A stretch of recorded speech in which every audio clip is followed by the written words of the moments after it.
রাতের শেষ ভাগ চলমান, চারিদিক ছেয়ে আছে শুনশান নিস্তব্ধতায়। বিশাল আকাশ ছুঁই ছুঁই কংক্রিটের ভবনটার বেশিরভাগ অ্যাপার্টমেন্টেরই আলো নিভানো। ভবনের পেছনে অবস্থিত মানুষ যাতায়াতের সরু রাস্তায় গাড়ি তো দূরে থাক, একটা সাইকেল চলারও টুংটাং আওয়াজ নেই পর্যন্ত। কি করেই বা থাকবে? এখন তো সবার ঘুমের সময়। রাতের এই শেষ প্রহরে মানুষ তো দূরে থাক, রাত জাগা পাখিরাও বোধহয় ঘুমিয়ে পড়ে ক্লান্তিতে। আমেরিকার এই স্টেটে ভালোই বাঙালি চোখে পড়ে, তাই হয়তো এখানে নাইট ক্লাব কিংবা বার, এসব বিদেশি আমোদ ফুর্তির জোয়ার অত বেশি নেই। তার উপর পাশেই হাসপাতাল, তাই তো চারিদিকে এমন শান্তি শান্তি পরিবেশ বিরাজমান। এই শুনশান নিস্তব্ধতা, মৃদু হিমেল হাওয়া কিংবা শান্তিদায়ক পরিবেশ কোনোটাই উপভোগ করার লেশমাত্র আগ্রহ নেই ওরুর মাঝে। আর না আছে ক্লান্ত পরিশ্রান্ত নিভু নিভু চোখ দুটোর পাতায় একরত্তির ঘুম।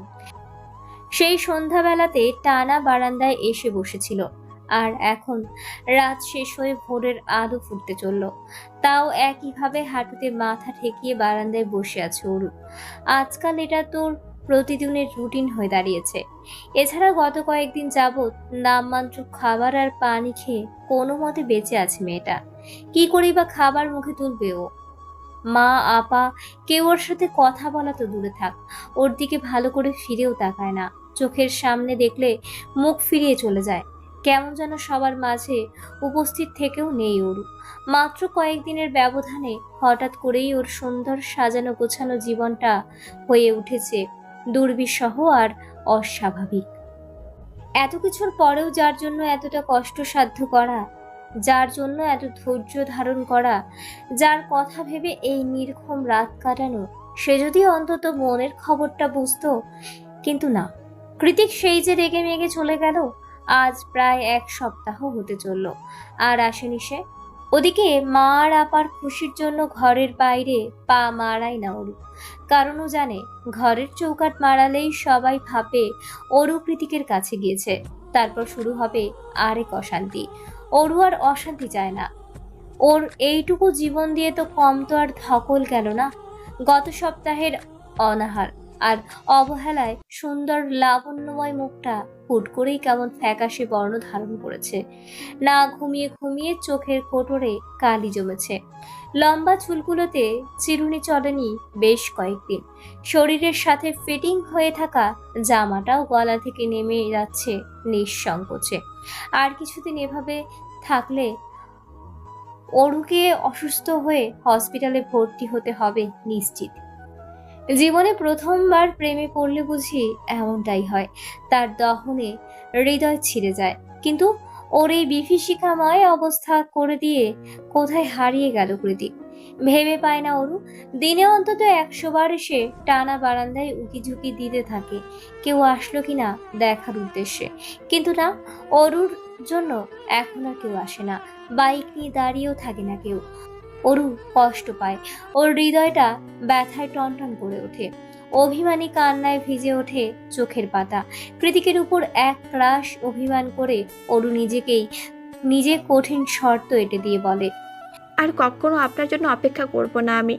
আপনি একটা নিষ্ঠুর মানব, হৃদয়ের মায়া দয়া বলে কিছুই নেই আপনার। নয়তো কিভাবে পারছেন আমাকে না দেখে থাকতে? আপনার কি একটুকু খারাপ লাগে না? আমাকে একটুকু দেখতে ইচ্ছে করে না?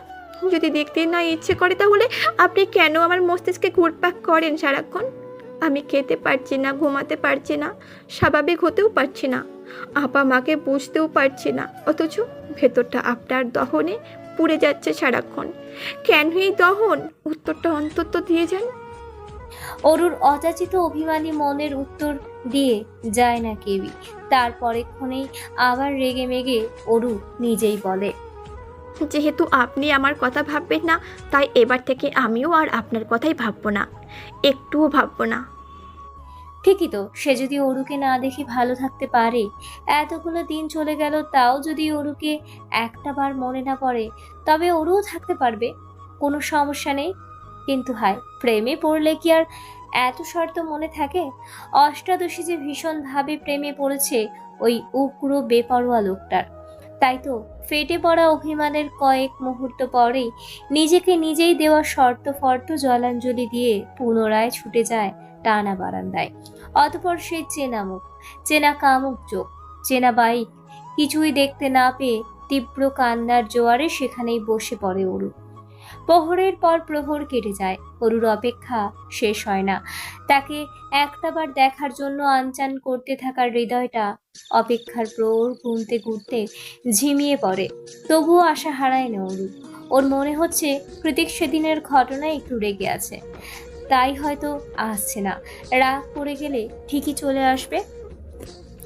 কিন্তু আর কত? কৃতিকের বিষের মতো জ্বালাময় প্রেম যে অরুর শরীরের রন্ধ্রে রন্ধ্রে ছড়িয়ে যাচ্ছে। জীবনে প্রথমবার কারোর সত্যিকারের প্রেমে পড়ে শেষ হয়ে যাচ্ছে মেয়েটা। সবার অজান্তে একটু একটু করে নিজেই খুন করছে নিজেকে, শুধুমাত্র জায়ান কৃতিকের জন্য। সময় চলমান, দিনের আলো আর রাতের মাঝেই তার প্রবাহ বিদ্যমান। এই আসে তো এই যায়, দেখতে দেখতে চোখের পলকে কেমন 10 দিন পার হয়ে গেল, তবুও দেখা মেলেনি কৃতিকের। এখন আর অভিমান হয় না অরুর, বরং কষ্ট হয়, ভীষণ কষ্ট। যেই কষ্টে ওর হৃদয়টা ক্রমাগত দুমড়ে মুচড়ে শেষ হয়ে যায়।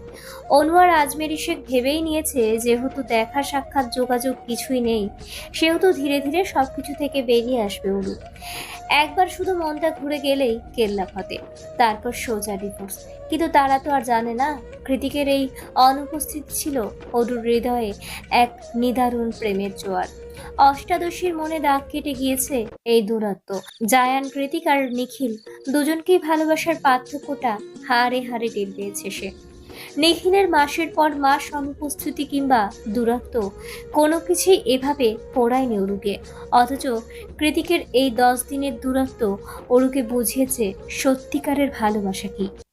কৃতিকের হাস কি কণ্ঠস্বর, কৃতিকের রাগ, কৃতিকের হাসি, কৃতিকের ছোঁয়া, কৃতিকের শরীরের মাতাল করা সুবাস, কি না মিস করে অরু। এখন আর ভাবতে ইচ্ছে হয় না কৃতিক কেন আসে না। এখন তো অরুর নিজেরই সবকিছু ভেঙে চুরে কৃতিকের বুকে গিয়ে ঝাঁপিয়ে পড়তে মন চায় অনায়াসে। হৃদয়টা যে এই দহনা সহ্য করতে পারছে না। কৃতিকেরও কি ঠিক এই রকম যন্ত্রণা হতো অরুর অনুপস্থিতিতে? ভাবছে অরু, মনে মনে বলছে, আপনি তো এই যন্ত্রণা বোঝেন, তাহলে জেনে শুনে কেন আমাকে এই দহনে পড়াচ্ছেন? কী দোষ করেছি আমি? আমার কষ্টে নিশ্চয়ই খুব আনন্দ হচ্ছে আপনার, হাসি পাচ্ছে খুব নিশ্চয়ই। হায় অষ্টাদশীর অবুঝ অভিমান। অলস দুপুরে খাওয়া নাওয়া ছেড়ে অরু যখন শুয়ে শুয়ে কৃতিকের কথাই ভাবছিল, তখনই রুমে প্রবেশ করে অনু। আজকাল অনু আর অরুর মাঝে খুব একটা ভাব নেই, যতটুকু প্রয়োজন পড়ে কেবল ততটুকুই কথা বলে ওরা। এর বাইরে চোখাচোখি হলেও কোনো এক অজানা অপরাধ বোধ ঘিরে ধরে দুজনকে। অনু রুমে এসে দেখতে পায় অরু বিছানার উপর মরার মতন পড়ে আছে। লম্বা সিল্কি বাঁধন হারা চুলগুলো পুরো খাটে ছড়িয়ে, শরীরটা শুকিয়ে একটুখানি হয়ে গেছে মেয়েটার। কিসের এত কষ্ট এই এক পরত্বে মেয়ের? বুঝে পায় না অনু, হয়তো বুঝতেও চায় না। তাই ও আড়ালে দীর্ঘশ্বাস ফেলে ডেকে উঠল অরুকে। ওরু খেতে আয়। অনুর ডাকে শুয়ে শুয়ে জবাব দিল অরু। রেখে দে, পরে খাবো। অনু বলে, ওরু খেতে আয়, রেখে দিলে ঠান্ডা হয়ে যাবে, এক্ষুনি খেয়ে যা। তাছাড়া মা বাসায় নেই, কে কিছু বলবে না তোকে। মা বাসায় নেই কথাটা শোনার সঙ্গে সঙ্গে উঠে বসলো অরু। অতপর অনুর কাছে এগিয়ে গিয়ে এসে জিভ দিয়ে অধর ভিজিয়ে একটু সাহস করে বলল, আপা, আমার ফোনটা একটু দিবি? খুব বেশি না, মাত্র 5 মিনিট, তারপর আবার নিয়ে নিস। দে না আপা। অনু গম্ভীর গলায় বলল। তোর ফোন মা লকারে ঢুকিয়ে তালা মেরেছে, আমি কিভাবে দেব? অরু একটু ভেবে বলল। তাহলে তোরটা দে। অনু সব ভ্রু কুঞ্চিত করে শুধালো। কি করবি ফোন দিয়ে তুই? অরু স্পষ্ট গলায় জবাব দিল। জায়ান কৃতিককে কল করব। অরুর কথায় ঝাঁঝিয়ে উঠল অনু। ও তৎক্ষণাৎ অরুর দিকে ক্ষিপ্র দৃষ্টি নিক্ষেপ করে তেতো গলায় বলল, জায়ান কৃতিককে বলা বন্ধ কর ওরু, কানে লাগছে আমার, উনি আমাদের ভাই হয়। অরু শক্ত গলায় বলল, উনি আমার স্বামী, ওনাকে আমি শুধু কৃতিকও বলতে পারি, স্বামীকে ভাইয়া কেন বলতে যাব? এমন একটা সম্পর্কের কথা মুখে আনতে লজ্জা করে না তোর, যেখানে মানুষটার বাবা আমাদের মায়ের প্রয়াত স্বামী? অনুর ধারালো কথায় অরু ঘাবড়ালো না, বরঞ্চ সোজা সাপটা ভাবে বলল, আমাদের বিয়ে সম্পূর্ণ বৈধতা আছে আপা। সমাজ যা বলে বলুক, আমি তাকে ভালোবেসে ফেলেছি। আমি আর পেছাতে পারবো না, তাহলে মরেই যাব। অনু দাঁত কটমটিয়ে বলল, তাই বলে জায়ান কৃত্তিককেই? মানুষটা একটা উগ্র মেজাজি লোক, ছেলে বুড়ো কাউকে এইটুকুনো রেসপেক্ট দেয় না। আমাদের মাকে তো দেয়ই না, তাকেই ভালোবাসতে হলো তোকে। আমি যতটুকু দেখেছি তোর সাথে তো ভালোভাবে কথাও বলে না সে, তাহলে ভালোবাসাটা এলো কোথা থেকে? অরুর কথায় অরু মনে মনে হাসে, অতঃপর মনে মনেই বলে, জায়ান কৃতিক রহস্যময় মানব আপা। উনি সামনে যা দেখায় ভেতরে পুরোপুরি তার বিপরীত। একদিন সেটা তোরাও বুঝবি। অরু চুপ হয়ে আছে দেখে অনু বিরক্তি জড়ানো গলায় বলল, শোনরু, ভালোবাসিস আর যাই করিস, তবে তোর এসব অস্বাস্থ্যকর ভালোবাসা আর পাগলামিতে মায়ের শরীরে যদি এইটুকুনো ত্রুটি হয়েছে, কিংবা মা আবার অসুস্থ হয়েছে, তাহলে তোর খবর আছে। অরু সঙ্গে সঙ্গে বলল। তাহলে সম্পর্কটা মেনে নিলেই তো পারিস। অরুর কথায় অনু তেতে উঠে বলল, জায়ান কৃতিককে বিয়ে করার সঙ্গে সঙ্গে বেয়াদবের খাতায় নাম লিখিয়ে ফেলেছিস দেখছি। আর কি মেনে নেব? মেনে নেওয়ার মতো সম্পর্কে জড়িয়েছিস তুই? তাহলে সেদের সেদের দরদ দেখাতে আসিস না, আমাকে একা ছেড়ে দে। অনু দাঁত কিরমিরিয়ে বলল, আমাকে আর মাকে না জানিয়ে বিয়ে করতে তোর একটুও বাধলো না ওরু? আরও কি কি করেছিস কে জানে? নয়তো দামি ফোন, এত বড় অ্যামাউন্টের চেক, এত সব কোথা থেকে আসছে? অনুর শেষ কথায় রক্ত চড়ে গেল অরুর মস্তিষ্কে। সেদিন মাও এই একই কথা বলেছে, আর আজ আপাও আকারে ইঙ্গিতে বোঝালো কিভাবে ওকে এরা। আজ আর চুপ থাকলো না অরু, তেতো গলায় বলল, যদি করেও থাকি স্বামীর সাথে করেছি, পাপ তো আর করি নেই। তাহলে কেন শুধু শুধু কথার আঘাত করছিস আপা? অরু মিথ্যে কিছু বলেনি, কথাটা ভেবেই দমে গেল অনু। নিজেকে বারবার বসালো অরুর জায়গাতে। আজ প্রত্যয় যদি বৈধভাবে কিছুর দাবি করত, তাহলে কি অনু মুখ ফিরিয়ে দিত? কখনোই না। অরুর বেলা কেন সবাই বিমাতা সুলভ আচরণ করছে তাহলে? ওর দোষটা কোথায়? ভালোই তো বেসেছে, অপরাধ তো আর করেনি। তাহলে ওকে বারবার অপরাধীর মতো কেন জাজ করা হচ্ছে? অনু চুপচাপ মৌলিন মুখে কিছু ভাবছে দেখে অরু কমফর্টার মুড়ি দিয়ে শুতে শুতে বলল, তোর কিছু বলার না থাকলে যেতে পারিস, আমি ঘুমাবো। অনু ফোঁস করে একটা নিঃশ্বাস ছেড়ে নীরব পদধ্বনিতে বেরিয়ে যেতে যেতে ছোট্ট করে বলল, খেয়ে নিস। আজ বহুদিন বাদে আবারও ড্রেসিং টেবিলের সামনে দাঁড়িয়ে রেডি হচ্ছে অরু। লম্বা চুলে চিরুনি টেনে টেনে চুলগুলো পরিপাটি করে নিচ্ছে সযতনে। গায়ে পড়েছে ডার্ক কফি কালারের ফতুয়া আর লং স্কার্ট। নিজেকে এতটা গোছানোর পরেও চোখে মুখে কি বিষণ্ণতা মেয়েটার। ফর্সা উজ্জ্বল চেহারাটা গত 15টা দিনে কয়েক শেড ফর্সা হয়ে গিয়েছে। ফ্যাকাশে মুখখানা দেখে মনে হচ্ছে রক্ত শূন্যতায় ভুগছে বহুদিন। নিজের মলিন চেহারার দিকে খানিকক্ষণ একইভাবে তাকিয়ে থেকে চোখ সরিয়ে নিল অরু। তারপর ড্রেসিং টেবিলের ড্রয়ার হাতে একটা লিপ বাম বের করে আলতো করে লাগিয়ে নিল দুঠোঁটে। এখন একটু ভালো লাগছে দেখতে। নিজেকে আরো একবার আয়নায় দেখে পার্স ব্যাগটা হাতে নিয়ে নিঃশব্দে রুম থেকে বেরিয়ে গেল অরু।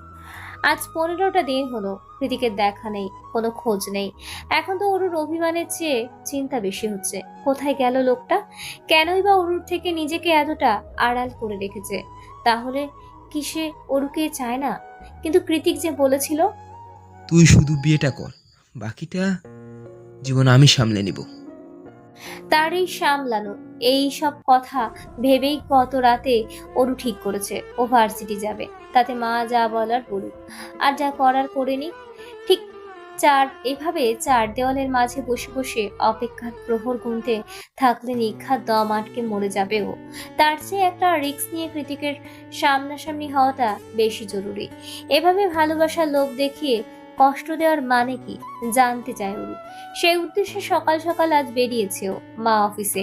আপা বোধহয় নিজের রুমেই সেই সুযোগটা কাজে লাগিয়ে পা টিপে টিপে অ্যাপার্টমেন্ট ছেড়ে বেরিয়ে গিয়েছে ওরু। ভার্সিটির ক্যাম্পাসে পা রাখতেই সবার আগে আজ দেখা হয়ে গেল সায়নীর সাথে। অরু সায়নীকে দেখে ঠোঁটের কোণে কিঞ্চিত হাসি ফুটিয়ে এগিয়ে আসতেই সায়নী অরুকে দেখা মাত্রই মুখ ঘুরিয়ে সোজা হাঁটা দিল বিপরীত দিকে। সায়নীর এমন বিরূপ আচরণে ঘাবড়ালো না অরু, কারণ সেদিন অরু সায়নীর সাথে খুব একটা ভালো ব্যবহার করেনি। তার উপর সায়নী জেনে গিয়েছে ওর পছন্দের জেকে স্যার আর কেউ নয়, স্বয়ং অরুর হাজবেন্ড। এত কিছু একসাথে জানার পর একটু একটু রাগ হওয়ারই কথা। তাই সায়নীর পেছনে পেছনে এগিয়ে আসতে আসতে অরু বলল, সায়নী দাঁড়াও, একটিবার আমার কথা শোনো প্লিজ, খুব বিপদে পড়েছি আমি। অরুর শেষ কথায় পা থেমে গেল সায়নীর। ওর চোখ মুখ শক্ত করে বিরক্ত হয়ে ঘুরে দাঁড়াতেই আশ্চর্য হয়ে গেল। আপনা আপনি হাত চলে গেল মুখের উপর। মনে মনে বলল, এ কি হাল হয়েছে গুলুগুলু মেয়েটার, এতটা শুকিয়ে গিয়েছে যে দিকে মনে হচ্ছে বাতাসের ধাক্কায় উড়ে যাবে এক্ষুনি। সায়নী দাঁড়িয়ে পড়তেই অরু ছুটে এসে বলল, রাগ করে আছো এখনো? সায়নী বেশ ম্যাচিওর, অরুর থেকে বয়সেও কয়েক বছরের সিনিয়রই হবে। স্কলারশিপ নিয়ে এসেছে কিনা তাই রাগ হলেও প্রকাশ করার প্রশ্নই ওঠে না। অগত্যাই সায়নী বলল, রাগ করিনি, কিন্তু এ কি হাল হয়েছে তোমার, এতটা শুকিয়ে গেলে কি করে? অরু সায়নীর কথাটা পুরোপুরি এড়িয়ে গিয়ে বলল, বলবো, সব বলবো। তার আগে তুমি প্লিজ আমাকে বলো তোমার জেকে স্যার কোথায়? অরুর কথায় সায়নী তাচ্ছিল্যের হাসি হেসে বলল, নাইস জোক অরু, তোমার হাজবেন্ড অথচ খোঁজ জিজ্ঞাসা করছো আমার কাছে, ইট ইজ ফানি। অরু নাসূচক মাথা নাড়িয়ে অনুনয় করে বলল, আমি মজা করার অবস্থায় নেই সায়নী, প্লিজ বলো। আচ্ছা থাক, তোমায় বলতে হবে না, আর একটু পরেই তো ওনার ক্লাস, আমি বরং খুঁজেই নেব। অরুকে হয়রান আর ব্যতিগ্রস্ত দেখাচ্ছে, চোখে মুখে দারুণ কষ্টের ছাপ। ওর এমন অবস্থা দেখে মন টলল সায়নীর। ও আস্তে করে বলল, কি হয়েছে তোমাদের বলো তো? জেকে স্যার তো প্রায় 15 দিন ধরে ভার্সিটিতে আসে না, আর তুমি তারও আগে থেকে। সায়নীর কথায় অরুর ভ্রু কুঞ্চিত হয়ে গেল। ও মনে মনে বলল, কি বলছে সায়নী এটা? কৃতিক 15 দিন ধরে ভার্সিটিতে আসে না, কিন্তু উনি তো কাজে ফাঁকি দেওয়ার লোক নন, আমি তো অন্তত দেখিনি। তাহলে হুট করে কোথায় হারিয়ে গেলেন উনি? অরু ভাবছে দেখে সায়নী বলল, তোমার সাথে কথা হয়নি স্যারের? এখন আবার বলো না যে নিজের হাজবেন্ডের কোনো খোঁজই জানো না তুমি। অরু একটা শুষ্ক ঢোক গিলে অপরাধীর সুরে বলল, কি বলেছো তুমি সায়নী? আমি ওনার কোনো খোঁজই জানি না। পরেক্ষণে কিছু একটা মাথায় আসতেই চট করে অরু বলে ওঠে, তোমার ফোনটা একটু দাও না সায়নী। সায়নী হ্যাঁ সূচক মাথা নাড়িয়ে ফোন দাঁড়িয়ে দেয় অরুর হাতে। ফোন পেয়ে অরু কাপা হাতে মুখস্থ নাম্বারটা ফোনে তুলে ডায়াল করতে লাগলো তাতে। কিন্তু এবারও অরুকে নিরাশ করে দিয়ে কলটা কেটে গেল। কল কেটে গেল বললে ভুল হবে, ফোনটা পুরোপুরি বন্ধ। নিভু নিভু শেষ আশাটুকুও হাতছাড়া হয়ে যাওয়াতে অরুর বুক কাঁপছে, কান্নার ডলা পাকিয়ে আসছে গলায়। বাক শক্তি ক্ষীণ, জিহ্বাটা অযথাই তেতো হয়ে সারা মুখে ছড়িয়ে পড়েছে। ওরও একমাত্রবার উদভ্রান্তের মতোই অসংখ্যবার ডায়াল করলো কৃতিকের নাম্বারে, কিন্তু প্রত্যেকবার সেই একই বিরক্তিকর কথা, দ্য নাম্বার ইজ ক্লোজড। অরুকে এমন দিশেহারা হতে দেখে সায়নী শুধালো, আরে ওকে? অরু এদিক ওদিক মাথা নাড়িয়ে বিড়বিড়িয়ে বলল, ঠিক নেই, কিছুই ঠিক নেই। আমি আমার মন, মস্তিষ্ক, হৃদয় কিছুই ঠিক নেই। ভার্সিটির ক্লাস সবকিছুই শিকড়ে তুলে শেষমেশ অরু গিয়েছিল কৃতিকের বাড়িতে, কিন্তু না, বাড়িটা ফাঁকা পড়ে আছে, কোথাও নেই কৃতিক। অজ্ঞতায় এক বুক ব্যথা আর অভিমান নিয়ে ঘরে ফিরেছে অরু। কৃতিকের বাড়ি থেকে ফিরতে ফিরতে সন্ধ্যা নেমে এসেছে পুরো দস্তুর। প্রায় 2 ঘন্টার রাস্তা জার্নিং করে এসে বড্ড ক্লান্ত লাগছে অরুর। তারপর সারাদিন না খেয়ে আছে, কিন্তু এখন খাওয়া যাবে না, চুপচাপ রুমে গিয়ে ঘুমিয়ে থাকতে হবে, নয়তোবা মা দেখলে হাজারটা প্রশ্ন তুলবে, কড়া কথা শোনাবে। সেই ভেবে সদর দরজা খুলে চুপচাপ মাথা নুয়ে নিজের রুমে পা বাড়ালো। কিন্তু শেষ রক্ষা আর হলো না। রুমে প্রবেশের আগেই বাদ সাধলেন আজমেরি শেখ। গলা উঁচিয়ে বললেন, নষ্টমো করতে গিয়েছিলে বুঝি? অরু হকচকিয়ে উঠে পেছনে তাকিয়ে বলল, কি বলছো মা? আজমেরি শেখ 2 হাত বুকের উপর ভাঁজ করে সাবলীল ভঙ্গিতে বললেন, আমার কাছে খবর আছে তুমি জায়ান কৃতিকের বাড়িতে গিয়েছিলে। মায়ের কথায় অরু চোরের মতো মাথাটা নিচু করে ফেললো। অতঃপর বলল, আসলে মা, তুমি যা ভাবছো তা নয়। একদম চুপ করো, তোমার নোংরা মুখে মা ডাকবে না আমাকে। অরু কান্না জড়িত কণ্ঠে চেঁচিয়ে উঠে বলল, বারবার নোংরা নোংরা কেন বলছো? কি নোংরামা করেছি আমি? আজমেরি শেখ কাট কাট গলায় বললেন, সেটা মুখে বলতে হবে? ওদিকে মা মেয়ের তর্ক শুনে রুম থেকে বেরিয়ে এলো অনু। অরুকে এভাবে মায়ের সাথে ঝাঁঝিয়ে কথা বলতে দেখে চটে গেল সে। অজ্ঞতায় অরুর দিকে এগিয়ে এসে বলল, আবার শুরু করেছিস অশান্তি? তুই চাইছিসটা কি অরু? আমাদের মা মরে যাক? অনুর কথায় অরু আহত সুরে বলল, কি বলছিস আপা? তাহলে সকালে উঠে কোথায় গিয়েছিলে, আর সন্ধেবেলাতেই বা কেন ফিরলি? অরু কাঁদতে কাঁদতে বলল, তোরা আমার সাথে কেন এমন করছিস? কেন এত মানসিক যন্ত্রণা দিচ্ছিস? আমি ঠিক নেই আপা, ভেতর থেকে শেষ হয়ে যাচ্ছি। প্লিজ আমাকে একটু স্বস্তি দে, আমাকে একটু বাঁচতে দে। অনু চোয়াল শক্ত করে বলল। তুই আগে আমাদের বাঁচতে দে, মাকে সুস্থ থাকতে দে প্লিজ। অরু বলল। কি করতে বলছিস আমাকে? অদু অস্পষ্ট আওয়াজে বলল। কৃতিক ভাইকে নিজের স্বামী দাবি করা বন্ধ কর, ভুলে যা তাকে। অরু কিছুক্ষণ নীরব চোখে মা আর আপার দিকে তাকিয়ে রইল। তারপর কাট কাট আওয়াজে বলল, পারবো না। সঙ্গে সঙ্গে ও নরম তুলতুলে কালে এসে হামলে পড়লো আরো একখানা ঝড়ের আঘাত। অরু এটার জন্যই অপেক্ষা করছিল। এটা খাওয়া হয়ে গেলে রুমে চলে যাবে সে, তাই করলো। গালে হাত দিয়ে টলমল চোখের পানিটুকু আড়ালে মুছে নিয়ে রুমে গিয়ে সশব্দে দরজা লাগিয়ে দিল। অরু চলে গেলেও অনুরও নিজের রুমে গিয়ে দরজার কপাট আটে। ওর মনটাও যে খুব ভালো তা তো নয়, বরং অতিরিক্ত খারাপ। গত 15টা দিন ধরে প্রত্যয়ের সাথে কথা নেই। অনুরা হয় রাগ করেছে, তাই বলে কি প্রত্যয় একটা বারো কল দিয়ে ওর খোঁজ নেবে না? এ কেমন ভালোবাসার তার?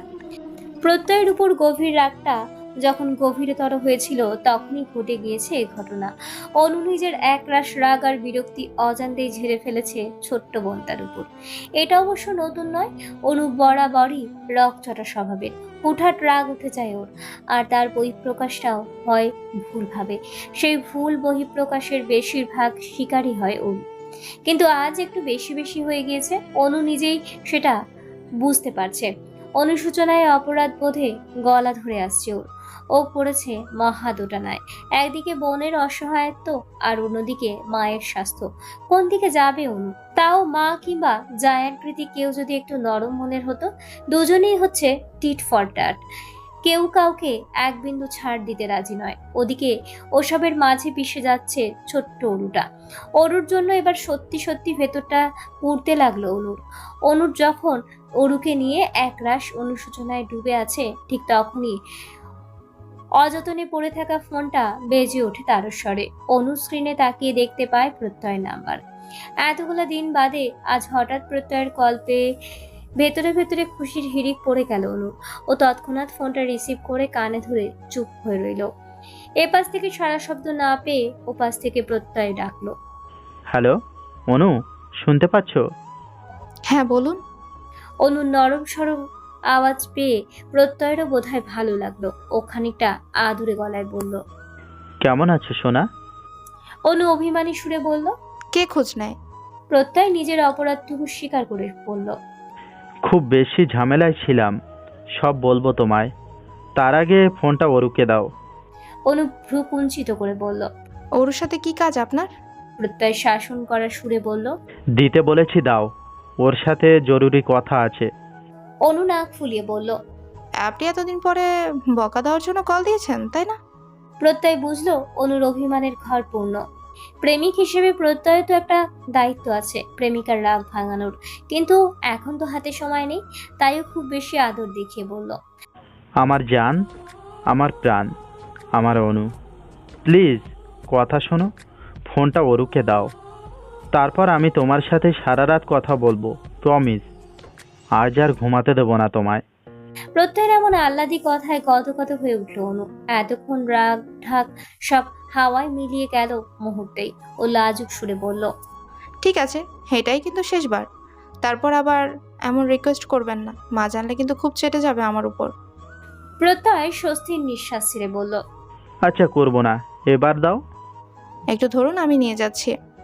সেই সন্ধ্যা থেকে মাঝরাত অবধি এক নাগারে শাওয়ার ছেড়ে ভিজেছে অরু। নিজের সাথে নিজে না পেরে চিৎকার করে কেঁদেছে। শরীরের ব্যথা, মনের ব্যথা, সবকিছুতে জর্জরিত হয়ে আছে ও। হাত পাগুলো পানিতে ভিজে আরো ফ্যাকাশে হয়ে উঠেছে। অতিরিক্ত ভেজার ফলস্বরূপ ঠান্ডায় তিরতিরিয়ে কাঁপছে ছোট্ট শরীরটা। এক পর্যায়ে নিজের ভ্রম ছুটে গেল।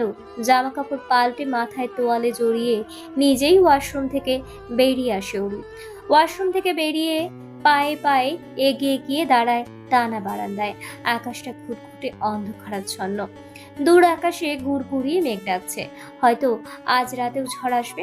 প্রচন্ড ঝড়ে ভেঙে যাবে গাছপালা। সেই তীব্র ঝড়ের তাণ্ডবেও হয়তো অরুর মনের ঝড়ের কাছে সামান্য মাত্র। তখনও কংক্রিটের ভবনের কোনো একতলা থেকে ভেসে আসছে বেসুরো গানের দুটো লাইন। রাত চাঁদের আলো ঝড়ে বন্ধু তোমার ঘরে, হায় আলো যে জ্বলে না, আমি একলা ধারে, বন্ধু বিবৃতি যে না আমি। গানের লাইনগুলো খুব মন দিয়ে শুনতে শুনতেই অস্ফুট সুরে অরু বলল, আমার থেকে লুকিয়ে কোথায় হারিয়ে গেলে তুমি জায়ান কৃতিক? তুমি হীন, আমিটা যে বিধ্বস্ত, বিমর্ষ আর পাগল পাড়া, সেটা তোমার অদেখাই রয়ে গেল। সেদিন তোমার ভুলে যাওয়াটা, প্রতিটা কথার মর্ম আজ হাড়ে হাড়ে টের পাচ্ছি আমি। নিজের অজান্তেই তোমার প্রতি আসক্ত হয়ে পড়েছি আজ। এখন তোমাকে যে আমার চাই চাই, কিন্তু তুমি তো নেই, কোথাও নেই। আর কত পোড়াবে আমায় বলো, কত বুঝবে আমার মর্ম? পারছি না তো আর, এবার তো ফিরে এসো। অরুর নিদারুণ ভাবনার ছেদ ঘটিয়ে রুমে প্রবেশ করে অনু। রুমের মাঝে কারোর উপস্থিতি টের পেয়ে অরু এদিকে এগিয়ে তোয়ালে দিয়ে চুল ঝাড়তে ঝাড়তে বলল, খাবো না আমি, যেতে পারিস। অনু বলল। খেতে ডাকার জন্য আসেনি, প্রত্যয় সাহেব কথা বলতে চাইছে। অরু একদিকের চুল অন্যদিকে এনে পুনরায় তোয়ালে চালাতে চালাতে বলল, এখন কথা বলতে ইচ্ছে করছে না। বলেছে ইম্পর্টেন্ট কিছু, হয়তোবা কৃতিক ভাইয়া। অনু কথাটুকু শেষ করার আগেই ওর হাত থেকে ছো মেরে ফোনটা নিয়ে কানে ধরল অরু। এই মুহূর্তে খুব ভয় করছে ওর, শরীরটাও কাঁপছে, গলা শুকিয়ে কাঠ হয়ে এসেছে। কোনো মতে জিভ দিয়ে ঠোঁট ভিজিয়ে কাঁপা গলায় অরু বলল, হ্যালো। অরুর প্রত্যুত্তরের ওপাশ থেকে প্রত্যয় আস্তে করে বলল, ভাই নিচে অপেক্ষা করছে। কথাটা শোনার সঙ্গে সঙ্গে ফোনটা বিছানায় ছুঁড়ে ফেলে ধপ করে মেঝেতে বসে পড়ল অরু। দু হাতে শক্ত করে চেপে ধরল নিজের ক্রন্দনরত মুখ। কাঁদতে কাঁদতে ক্রমাগত পা দুটোকে বাচ্চাদের মতো মেঝেতে ছুটতে লাগলো। হুট করেই হৃদয়ের ব্যথাটা তরতর করে বেড়ে গিয়েছে। অভিমানের ঝড়ে মস্তিষ্কটা লক হয়ে আছে। আজ আবারও কতগুলো দিন পেটের মধ্যে প্রজাপতি উঠছে। ইচ্ছে তো করছে চিৎকার করে কাঁদতে, কিন্তু তাদের সম্ভব নয়। তাই মেঝেতে বসেই দু হাতে মুখ চেপে ধরে চোখের পানি ফেলছে অরু। অরুকে এভাবে কাঁদতে দেখে অনু আর কথা বাড়ায় না, ফোন হাতে নিয়ে চুপচাপ রুম ত্যাগ করে। অরু যখন নিচে আসে তখন রাত 12টা কি একটা। চারিদিকে তীব্র ঝোড়ো হাওয়া আর গুড়ি গুড়ি বৃষ্টি মাথায় নিয়েই ভবন থেকে বেরিয়ে আসে অরু। ওর পরনে ফ্রক আর লেগিংস, ভেজা চুলগুলো পাঞ্চ ক্লিপ দিয়ে কোনো মতে আটকানো, মাথার উপর বড় করে ঘোমটা টানা। নিচে এসেই কৃতিক কিংবা তার বাইক কোনোটাই দেখতে পেল না অনু। শুনশান নীরব রাস্তায় শুধু এমাত্র চোখে পড়ল একটা ব্ল্যাক মার্সিডিজ। ওরু জানে এটা কার গাড়ি, তাই ও আর দেরি করলো না, ছুটে চলে গেল গাড়ির সামনে। এতগুলো দিন পর কৃতিককে দেখার উত্তেজনায় হাত পা কাঁপছে ওর, সেই সাথে হৃদয় ভার হওয়া অভিমান তো আছেই। অরু গাড়ির সামনে এসে দাঁড়াতে এক টানে দরজা খুলে দিল কৃতিক। কৃতিককে দেখে হা হয়ে তাকিয়ে আছে অরু। পরনের অফ হোয়াইট ব্র্যান্ডেড শার্ট আর ওভার সাইজ ব্ল্যাক ডেনিম, দুটোই অগোছালো। কপাল জুড়ে আটোসাটো ব্যান্ডেজ, লম্বা ঘাড় ছুঁই ছুঁই চুলগুলো আরো খানিকটা লম্বা হয়ে কপালে পড়ে আছে। বাম হাতের পিঠে এখনো ক্যানোলা লাগানো। অরু জানে না কৃতিকের কেন এই হাল, তবে কিছুটা আজ করতে পেরে ডুকরে কেঁদে উঠে অরু বলল, এখনো বলবেন মাইনর বাইক অ্যাক্সিডেন্ট হয়েছে, তাই তো? কৃতিক মৃদু হেসে বলল, বেশি না, মাত্র 3 দিন সেন্সলেস ছিলাম। পায়ের ফ্র্যাকচারের কারণে হাঁটতে পারিনি। আজ ব্যান্ডেজ খোলা হয়েছে আর আমি হসপিটাল থেকে সোজা তোর কাছে চলে এসেছি। কৃতিকের কথা শুনে অরুর অপরাধ বোধ তুঙ্গে উঠে যায়। ও কত কি না ভেবেছিল এই কদিন, অথচ কৃতিক কিনা হাসপাতালে শুয়ে শুয়ে মৃত্যুর সাথে পাঞ্জা লড়ছিল। নিজের উপরই বড্ড রাগ হলো অরুর। অরুকে কাঁদতে দেখে কৃতিক বিরক্ত হয়ে পড়ল। হ্যাসপ্যাস করে কাঁদবি না তো, তোর কান্না বিশ্রী লাগে। আমি কি মরে গেছি নাকি? আশ্চর্য। অরু নাক টেনে বলল। লাগলে লাগুক। কৃতিক একটা দীর্ঘশ্বাস ছেড়ে নরম সুরে বলল। বুকে আয়। কৃতিক কি বলল সেটা শোনার জন্য অরু একবার চোখ তুলে তাকালো। অরু এখনো প্রশ্নসূচক দৃষ্টিতে তাকিয়ে আছে দেখে কৃতিক ভ্রু কুঁচকে বলল। বৃষ্টিতে ভিজে জ্বর বাঁধানোর শখ হয়েছে। তাহলে ভিজতে থাক, আমি গেলাম। অরু তৎক্ষণাৎ বলে ওঠে। আমায় রেখে কোথায় যাবেন আপনি? অরুর কথায় কৃতিক গভীর চোখে তাকালো। অরু পুনরায় মিনমিনিয়ে বলল। না মানে বৃষ্টি নেমেছে তাই? কৃতিক গম্ভীর গলায় বলল। কতক্ষণ ধরে বলছি বুকে আয়, কথা শুনিস না আমার? হ্যাঁ। কৃতিক আর কথা বাড়ালো না। অরুর হাতে হ্যাচকা টান দিয়ে ওকে গাড়ির মধ্যে নিয়ে শব্দ করে গাড়ির ডোর লক করে দিল। সেই সাথে নিভিয়ে দিল অবশিষ্ট আলোটুকু। তবুও সোডিয়ামের টিমটিমিয়ে আলো কৃতিকের মুখটা স্পষ্ট দেখতে পাচ্ছে অরু। এই মুহূর্তে ওর মুখের কাছে মুখ নিয়ে ওর দিকেই মাথাল চাহনিতে চেয়ে আছে। কৃতিককে যে হুট করেই এতদিন পর এতটা কাছে দেখতে পেয়ে কেন যেন এই মুহূর্তে প্রচন্ড কান্না পাচ্ছে অরু, খুশির কান্না। ও কাপা হাতে কৃতিকের গালে হাত ছুঁয়ে মনে মনে বলল। আপনাকে দেখার তৃষ্ণায় বুক ফেটে মরেই যাচ্ছিলাম। তারপর হুট করেই এক পশলা বৃষ্টি হয়ে আবারও ফিরে এলেন আপনি। ধরা দিলেন হৃদয়ে, পুনর্জীবিত করে দিলেন আমার আত্মাটাকে। এ কোন মায়ার বাঁধায় পড়েছি আমি। অরু চুপচাপ কৃতিকের গালে হাত রেখে চোখের জল ফেলছে দেখে কৃতিক হিসিয়ে বলল। তোর কি একবার মনে পড়েনি আমাকে? অরু কি উত্তর দেবে ঠিক বুঝে উঠতে পারলো না, তাই উল্টো প্রশ্ন করে বলল। আপনি ঠিক আছেন? হাতে এখনো ক্যানেল লাগানো কেন? কৃতিক নিজের হাতের দিকে তাকিয়ে বলল। ডিসচার্জ করার আগেই বেরিয়ে এসেছি তো, তাই খোলা হয়নি। অরু পটুগিন্নির মতো ওকে শাঁসিয়ে বলল। এটা কি ঠিক হলো? আপনি এখনো ইনজুয়েড?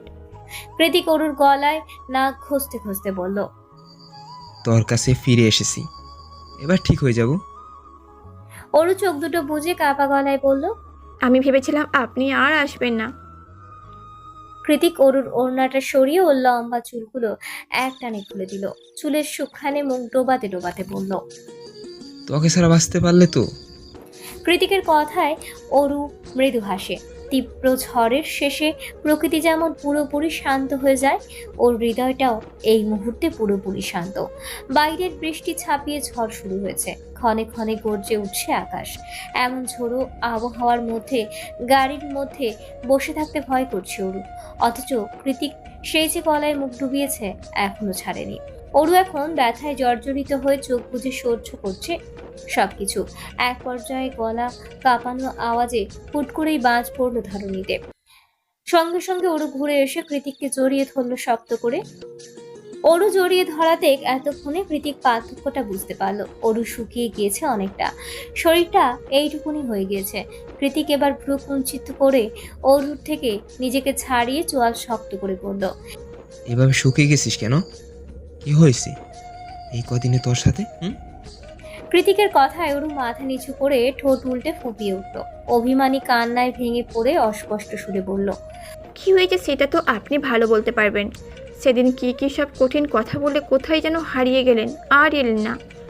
দিন যাই রাত যাই, আপনি আর আসেন না। আমি তো ভেবেছি আপনি আমাকে শাস্তি দেওয়ার জন্যই লুকিয়ে আছেন কোথাও। আমার বুঝি কষ্ট হয়নি? অরুর কথায় কৃতিক যেন আকাশ থেকে পড়ল। ও অরুর গাল দুটো হাতে চেপে ধরে চোয়াল শক্ত করে বলল। মাত্র কয়েকটা দিন আমি আসিনি বলে তুই খাওয়া বন্ধ করে দিবি? এটা কেমন কথা? আমাকে কি তোর এতটাই লেম মনে হয়? যাকে না দেখে এক মুহূর্ত থাকতে পারি না, তাকে শাস্তি দেওয়ার জন্য নিজেই লুকিয়ে থাকবো? এই তোর বুদ্ধি?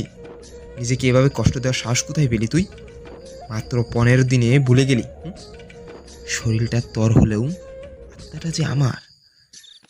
অরু কাঁদতে কাঁদতে অভিমানের পশরা সাজিয়ে বসেছে। একে একে উপড়ে দিচ্ছে সব। কৃতিকের শার্টের বোতাম খুঁড়তে খুঁড়তে হেঁচকি তুলে অরু বলল, শুধু আসেনি তো তা নয়, একটা খোঁজ নেই, খবর নেই, আপনার ফোনটাও বন্ধ। আপনি জানেন আমি আপনার বাড়িতে পর্যন্ত গিয়ে ঘুরে এসেছি, কিন্তু আপনাকে তো পাইনি। অরুর কথায় কৃতিক বিরক্ত ভঙ্গিতে বলল, খুঁজেছিস ভালো কথা, তাই বলে নাওয়া খাওয়া বন্ধ করে এভাবে শুকিয়ে যেতে হবে? এখন আমি আদর করবো কোথায়? পিচ্ছি মেয়েদের বিয়ে করলে এই হয়, পরিস্থিতি বুঝে না, কিছু না, সারাক্ষণ ইমোশনাল হয়ে থাকে। অরু কাঁদতে কাঁদতে ঝাঁঝিয়ে উঠে বলল, ইমোশনাল যদি বুঝবেনই না, তাহলে করেছেন কেন পিচ্ছি মেয়েদের বিয়ে? আমি কি বিয়ে করার জন্য নাচছিলাম? অরুর এত এত কান্নাকাটি সহ্য হলো না কৃতিকের। ও অরুকে এক ঝটকায় টেনে এনে নিজের বাহুতে আগলে ধরে এবার নরম সুরে বলল, আমি কল্পনাও করিনি যে তুই আমার জন্য এতটা ডিসপারেট হয়ে যাবি। তাহলে জ্ঞান ফেরার পরে অন্তত অপূর্বকে দিয়ে খবর পাঠাতাম, কিন্তু তাই বলে তুই এভাবে নিজেকে কষ্ট দিবি? অরুর উত্তর নেই। ও তো ফোপাতে ফোপাতে নাকের পানি চোখের পানি দিয়ে কৃতিকের স্বাদ ভিজিয়ে ফেলেছে। কৃতিক সেসব গুরুত্ব না দিয়ে পুনরায় বলল, এখানে আর থাকতে হবে না, চল আমার সাথে। অরু এবার মাথা তুলে শুধালো, কোথায় যাব? তোর হাজবেন্ডের বাড়ি আছে, সেখানেই। অরু আঁতকে উঠে বলল, কি বলছেন এই ঝড়ের মাঝে এত রাতে? যাবি কি না? অরু কিছু বলছে না দেখে কৃতিক গাড়ি স্টার্ট দিতে দিতে বলল, আমিও বা কেন তোকে জিজ্ঞেস করছি, অথবা তোকে ছাড়া আমি আর থাকতে পারবো না। শোন না, এর কোনো অপশন নেই। কৃতিকের কাণ্ডে অরু হতভম্ব। কি হচ্ছে না হচ্ছে কিছুই মাথায় ঢুকছে না ওর। তাই এবার সবটা বোঝার জন্য নিজের দিকে তাকালো অরু। গায়ের স্যান্ডেল, গায়ের ওড়নাটা ব্যাক সিটে পড়ে আছে, পরনে ফ্রক।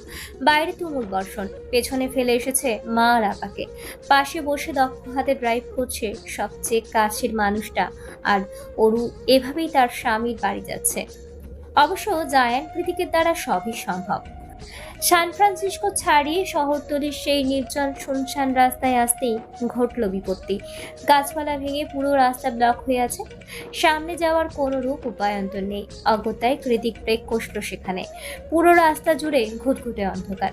বিদ্যুতের লাইন ছুটতে হয়, রোড লাইটগুলো নিভে আছে। চারিদিকে মানুষ তো দূরে থাক, একটা মশা মাছির আনাগোনা পর্যন্ত নেই। অথচ বাইরের ঝুম বৃষ্টি। এমন একটা পরিবেশে আটকে পড়ে অরুর গা ছমছম করছে। তাই ও মুখ কাচুমাচু করে বলল, এবার কি হবে? কৃতিক একবার অরুর ভয়ার্ত মুখের দিকে তাকিয়ে কিছু একটা ভাবলো। অতঃপর গম গমে আওয়াজে বলল, ওরো, ব্যাক সিটে চল। অরু অবাক সুরে বলল, কেন? আমি বলেছি তাই। অরু উদ্বিগ্ন হয়ে বলল, এভাবে জোরে জোরে নিঃশ্বাস কেন ফেলছেন? আপনার কি শরীর খারাপ করছে? কোথায় খারাপ লাগছে দেখি? কৃতিক বলল। হ্যাঁ, চল এবার। অরু আর কি বা করবে? কৃতিকের শরীর খারাপ লাগছে দেখে তাড়াহুড়ো করে বেরিয়ে গেট খুলে ব্যাক সিটে বসলো। কৃতিকও অন্য সাইড থেকে এসে গেট লাগিয়ে দিল। কৃতিক এসেছে দেখে অরু নিজের জামা কাপড় থেকে বৃষ্টির পানি ঝাড়া বাদ দিয়ে ওর ব্যান্ডেজ করা কপালে হাত ছুঁয়ে বলল। কোথায় খারাপ লাগছে দেখি? কৃতিক তৎক্ষণাৎ কোনো কিছুর পূর্বাভাস না দিয়ে অরুর হাতটা পিছনে চেপে ধরে নিজের ঠোঁট দিয়ে ওর ওষ্ঠাধর দখল করলো। কৃতিকের এহেন কাণ্ডে অরু বিস্ময়ে কিংকর্তব্য বিমূঢ়। ও নড়তে পারছে না, কৃতিককে ছাড়তেও পারছে না। ওদিকে দম আটকে আসছে। একটা দীর্ঘ আর গভীর চুম্বন শেষে কৃতিক অরুর ঘাড়টা চেপে ধরে নিজের কাছে টেনে এনে হিসিয়ে বলল, হার্টবিট, একবার তুমি বলে আপন সুরে ডাক। তোর মুখে তুমি শোনার ইচ্ছে আমার বহু বছরের।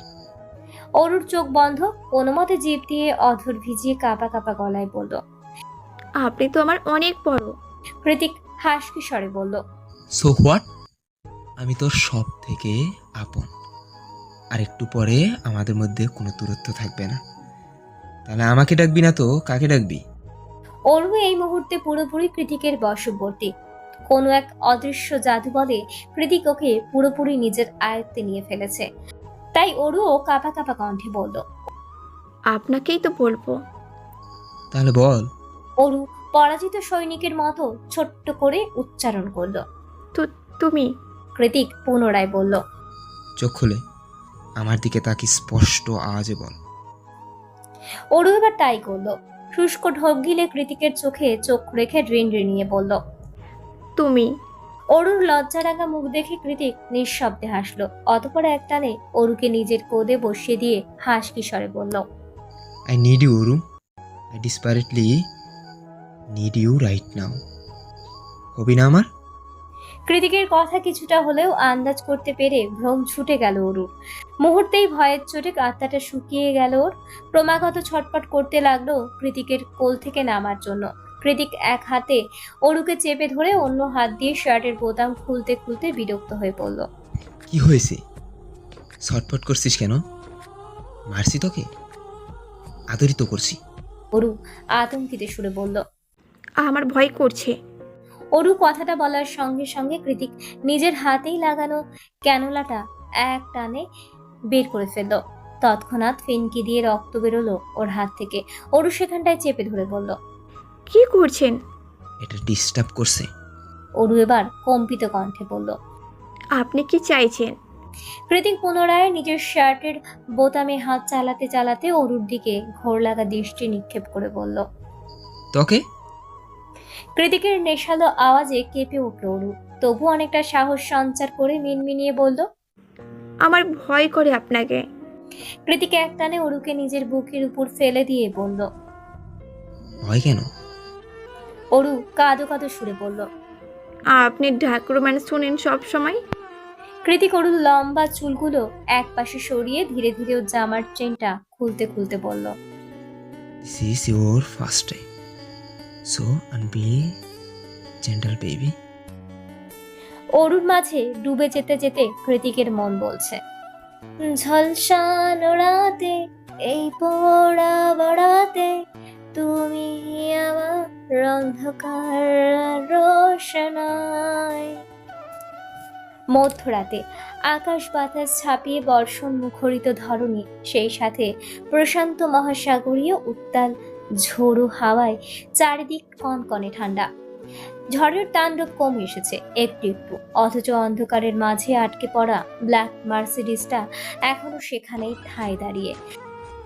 ধরণীতে বহমান ঝড়ের গতিবেগ কমে এলেও দুটো হৃদয়ে এলোপাথারি বইতে থাকা উত্তাল জলোচ্ছ্বাসের তাণ্ডব আজ রাতে বোধহয় কমবে না আর। কৃতিকের অবাধ্য বিচরণে ইতিমধ্যে অরু বুঝতে পেরেছে আজ রাতটা ওর জন্য দীর্ঘতম হতে চলেছে, সেই সাথে নিদ্রাহীন।